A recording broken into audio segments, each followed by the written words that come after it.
Ever wondered why some startups succeed and others fail? It's not just about having a revolutionary idea or boundless funding. It's about a methodology called the lean startup. It's about building your product or service quickly, measuring its effectiveness, and learning from the results. This cycle of build, measure, learn is the heart of the lean startup methodology. It's a continuous process that emphasizes validated learning and rapid iteration. In other words, it's not just about building things right, it's about building the right things. And the best way to find out what the right things are? A minimum viable product, or MVP. It's a simple version of your product that's enough to learn what works and what doesn't. The lean startup methodology is all about learning fast and adapting quickly. It's a recipe for success in the unpredictable world of startups. Where did the lean startup methodology come from, you might ask? Well, the answer takes us back to the early 2000s. A gentleman named Ries, an entrepreneur himself, was inspired by the lean manufacturing philosophy of Toyota. He saw the potential of applying these principles to startup businesses to reduce waste and increase value for customers. And thus, the lean startup methodology was born. But it didn't stop there. Over the years, this methodology has matured and evolved, finding its way into a variety of industries. From tech giants in the Silicon Valley to small-scale businesses in emerging markets, the lean startup methodology has proven its mettle. It has shown that the principles of efficiency, flexibility, and continuous learning can be applied to virtually any business scenario. It's important to remember, however, that the lean startup methodology is not a static concept. It's constantly evolving. As we move forward, it continues to adapt, grow, and bring value to countless businesses worldwide. Let's decode some lean startup jargon. MVP, or minimum viable product, is a bare-bones version of your product that solves the problem at hand. It's all about getting that solution to your customers as fast as possible, and then learning from their feedback. Next, let's talk about the pivot. In the lean startup world, a pivot is a fundamental shift in strategy. It's the moment when you realize your current path isn't working, and it's time to try something new. Lastly, we have continuous innovation. This is the beating heart of the lean startup methodology. Continuous innovation is about constantly testing new ideas, learning from your customers, and making quick adjustments. Metrics and analytics? They're the compass guiding you through the fog of uncertainty. They help you understand if you're moving in the right direction or if it's time to pivot. Understanding these terms is key to grasping the lean startup methodology. Do lean startup principles work in the real world? You bet they do. Let's look at a few shining examples.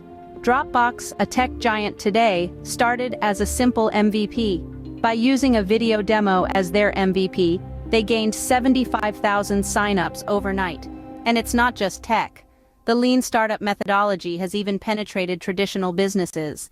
Take, for instance, the luxury fashion brand, Zara. They've adopted lean principles to reduce waste and quickly respond to changing fashion trends, making them one of the most successful fashion brands today. And then we have Aardvark, a social search service. They validated their idea with an MVP, learned from user feedback, and iterated fast. This lean approach led to their acquisition by Google for a cool $50 million. These success stories, among countless others, validate the power of the lean startup methodology. The lean startup methodology has proven successful across a variety of sectors. How does an idea transform into a minimum viable product? The journey from a mere idea to a tangible MVP is a thrilling one, filled with insight, innovation, and sometimes a little bit of improvisation. Imagine you have an idea, a solution to a problem that you believe is unique and valuable. The first step in the lean startup method is to build, but we don't dive headfirst into creating a full-fledged product. Instead, we aim to construct an MVP, a version of the product that has just enough features to satisfy early customers and provide feedback for future development. Once we have a clear concept, we then delineate the key features that address the problem at hand. Here, it's vital to keep things simple and focused. The MVP isn't about being feature-rich. It's about solving the problem efficiently with a minimal set of features. After we've identified these features, it's time to build. This stage involves developing the MVP with the defined features. Remember, the goal is not perfection, but a workable product that can be tested in the real world. Now we've built our MVP, but the journey doesn't end here. The next step measure involves gathering user feedback. We present the MVP to our target users and carefully observe their interaction with the product. We collect data on how well it solves the problem, what works, what doesn't, and how it can be improved. This feedback is gold. It allows us to learn, which is the final step in the lean startup loop. We analyze the data, gain insights, and use this knowledge to iterate our product. We refine our MVP, enhancing the features that work and tweaking or discarding those that don't.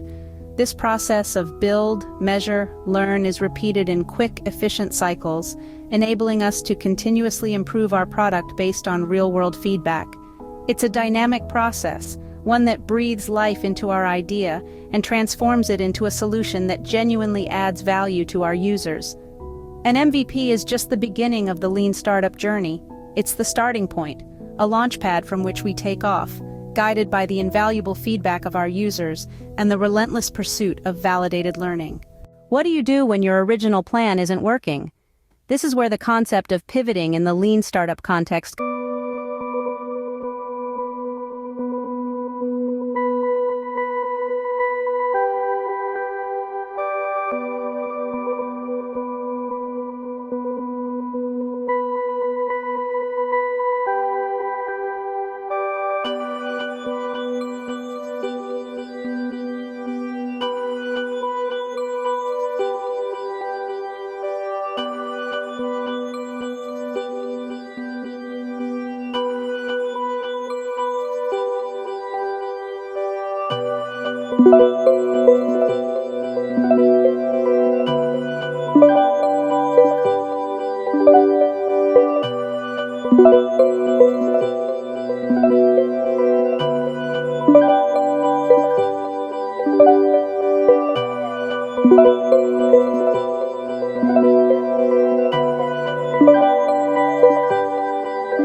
world of startups.